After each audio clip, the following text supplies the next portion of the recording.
સુરતમાં જે ડિમોલેશનનો મુદ્દો ચાલી રહ્યો છે કઈ રીતે? એટલે મને લાગે છે કે રાજ્ય સરકાર અને પોલીસ પ્રશાસન અને કોર્પોરેશનના એકબીજાના મેળાપીપણા વિના આટલું મોટું કૌભાંડ એ કોઈ અંજામ આપી શકે નહીં. મને મળેલી માહિતી પ્રમાણે સબ્જેક્ટ ટુ કરેક્શન, ભૂલ સુધાર પણ મારે કદાચ કરવો પડે, પણ મને સૂત્રો પાસેથી મળેલી માહિતી પ્રમાણે હાલ જે જગ્યાએ હું બેઠો છું આ જ રાજકોટ શહેરની એક 4 કર્મચારી પોલીસ કર્મચારીઓની ટોળકી જે રાજકોટ શહેરમાં મોટા તોડ કરતી એ જ ટીમ અત્યારે સુરતમાં પણ મોટા તોડ કરી રહી છે અને એ પૈકીના કોઈ કર્મચારી અધિકારીઓ આ પ્રકરણમાં ઇન્વોલ્ડ છે.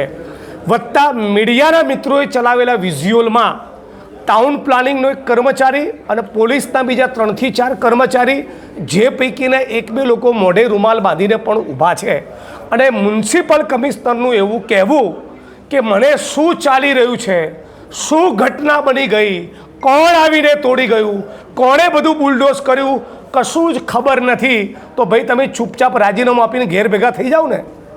તમારી નાકની દાંડી નીચે આટલી મોટી ઘટના બને, આટલા મોટા પરિવારોને તમે ઉપર આબને નીચે ધરતી આવી પરિસ્થિતિમાં લાવીને મૂકી દો અને રાજ્યની સરકાર કે મને ખબર નથી, પોલીસ કમિશનર સુરત કે મને ખબર નથી, મ્યુનિસિપલ કમિશનર સુરત કે મને ખબર નથી. આ કઈ રીતે શક્ય છે? એટલે આ બધાની આમાં મિલીભગત છે. હું તો માંગ કરું છું કે નોન કરપ્ટ અધિકારીઓની બનેલી કોઈ એસઆઈટી અથવા તો સીધું સીબીઆઈને એનું ઇન્વેસ્ટિગેશન સોંપવું જોઈએ, તો દૂધનું દૂધ અને પાણીનું પાણી થાય.